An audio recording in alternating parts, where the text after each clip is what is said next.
Kurang lebih 4 bulan lagi ajang Piala Dunia U17 akan digelar, di mana nantinya Qatar mendapatkan kehormatan untuk menjadi tuan rumah. Kebetulan Indonesia juga akan mengikuti turnamen paling bergengsi di dunia tersebut. Berhubung turnamennya semakin dekat, maka persiapan demi persiapan terus dilakukan oleh Coach Nova Arianto. Persiapan tersebut memang harus dilakukan karena nantinya Indonesia masuk dalam grup yang sangat sulit, di mana tim Garuda akan berada satu grup dengan Brasil, Honduras, dan Zambia. Salah satu persiapan yang telah dilakukan adalah dengan mengumpulkan pemain keturunan yang bermain di luar negeri.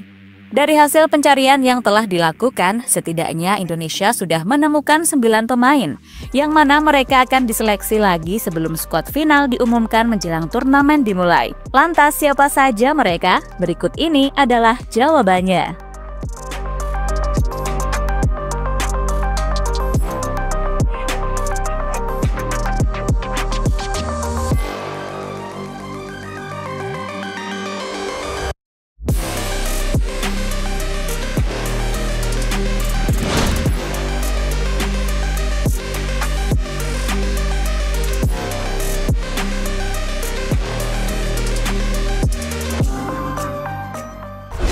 Ya, pada bulan November nanti Timnas Indonesia boleh berbangga karena mereka bakal menjadi satu-satunya tim ASEAN yang akan bermain di ajang Piala Dunia U17.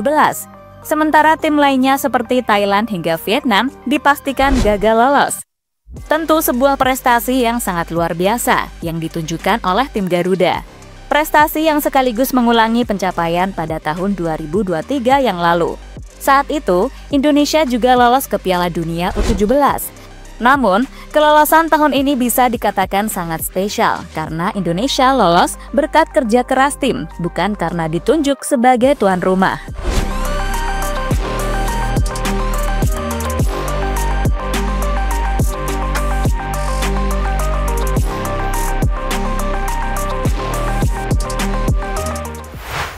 Nantinya, Indonesia diprediksi masih akan mengandalkan beberapa pemain lokal binaan sendiri. Mereka adalah Evandra Florasta, Iputu Panji, Zahabi Goli, hingga Mirza Firjatullah. Belum lagi ketambahan satu pemain keturunan yakni Matthew Baker. Beberapa pemain tadi bakal berhadapan dengan 3 tim kuat yang kebetulan satu grup dengan Indonesia. Tim itu adalah Brasil, Honduras, dan Zambia. Tim yang pastinya tidak bisa diremehkan, terutama Brasil yang sepak bolanya memang terkenal sangat bagus. Untuk mempersiapkan itu semua, PSSI langsung bergerak cepat, di mana mereka berencana mengundang beberapa tim untuk bermain di Indonesia. Tim itu pastinya juga menjadi peserta Piala Dunia pada tahun ini. Tim beruntung yang mendapatkan undangan dari PSSI adalah Panama, Tajikistan, dan Afrika Selatan. Nantinya, mereka akan bermain melawan Indonesia. Untuk turnamennya sendiri dinamakan Piala Kemerdekaan dan akan digelar di Medan. Dengan gebrakan yang dilakukan oleh PSSI, yang mengejutkan di sini adalah soal penunjukan Medan sebagai tuan rumah. Sebuah hal yang sebelumnya jarang dilakukan oleh PSSI, karena biasanya Timnas akan bermain di Pulau Jawa, entah itu Jakarta, Bekasi, Solo, maupun Surabaya.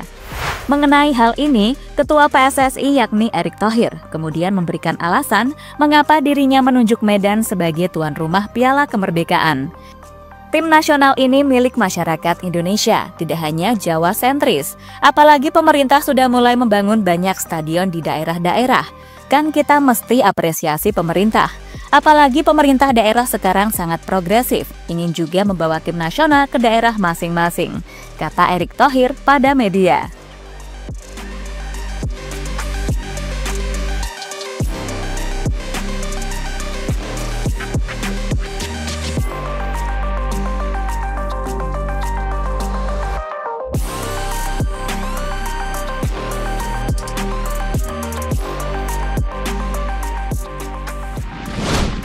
Brasil gak mau remehkan Timnas Indonesia.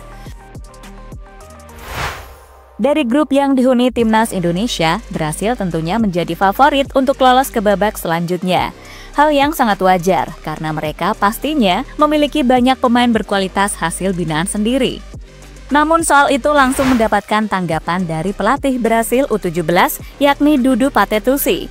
Menurutnya, Saat ini sepak bola global telah berkembang dan bisa saja peta kekuatan akan segera berubah. Kami menghormati hasil drawing dalam kelompok kami. Sepak bola telah mengglobal dan semua negara berkembang banyak, terutama di akar rumput. Kami akan melanjutkan persiapan kami dengan latihan dan laga persahabatan, kata Dudu Patetusi pada media. Sementara itu, berbicara soal pertemuan melawan Brasil, hal ini juga mendapatkan tanggapan dari Erick Thohir. Menurutnya, Brasil adalah lawan yang sangat berat dan rintangan yang harus dihadapi oleh tim Garuda. Maka dari itu, Erick Thohir memberikan tantangan untuk membuat kejutan dengan lolos dari babak penyisihan grup Piala Dunia. Iya, dulu kita di Piala Dunia U17 sebagai tuan rumah, lalu alhamdulillah lolos Piala Dunia. Kalau ternyata Coach Nova dengan pemainnya bikin kejutan lolos dari penyisihan grup, alhamdulillah. Tetapi, semua itu tentu ada tolak ukur dan hitungannya, kata Erick Thohir dikutip dari Kompas.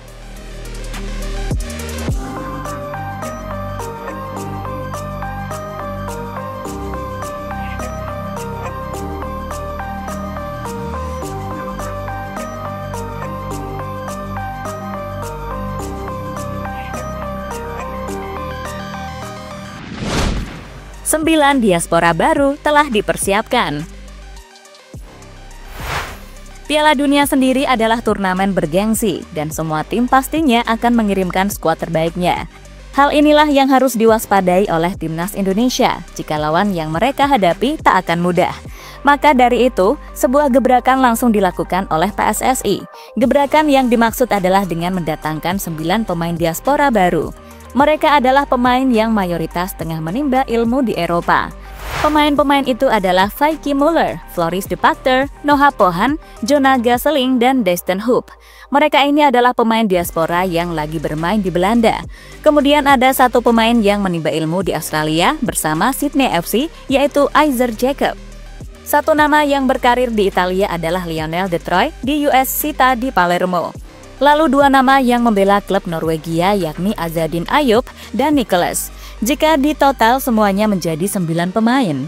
Soal pemain diaspora tadi semuanya belum tentu bisa langsung berkumpul. Hal ini dijelaskan oleh Nova Arianto sebagai pelatih. Pelatih kelahiran Semarang itu juga mengatakan jika pemain diaspora timnas juga akan mengikuti seleksi untuk menentukan skuad final di Piala Dunia nanti. Kalau turnamen sebenarnya belum menjadi skuad akhir ya, karena ada beberapa pemain diaspora yang seharusnya bisa masuk di tim kami di Piala Dunia, tetapi belum bisa hadir karena sekolah. Kita masih menunggu situasinya, termasuk Mike, kiper yang bisa kita lihat situasinya. Tetapi, memang itu belum menjadi skuad terakhir kami menuju Piala Dunia. Karena setelah ini kita ada TC lagi, mungkin di Spanyol, ada di Jogja, dan ada di Dubai, kata Nova Arianto, dikutip dari Bola Sports.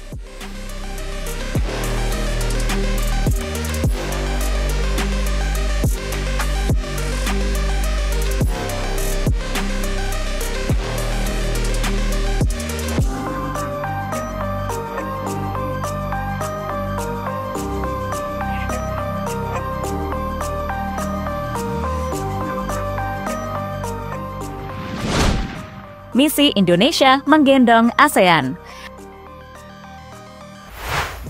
Tak hanya skuad timnas senior yang mampu menembus babak ketiga kualifikasi Piala Dunia, kini timnas U17 akan juga bermain di ajang Piala Dunia. Suatu prestasi yang pastinya sangat sulit dilakukan oleh tim ASEAN yang lain. Maka hal inilah banyak pengamat menilai jika Indonesia mampu menyelamatkan muka ASEAN di ajang sepak bola. Karena dalam beberapa tahun terakhir, tim Garuda mampu menunjukkan hal-hal yang sulit ditunjukkan oleh tim ASEAN.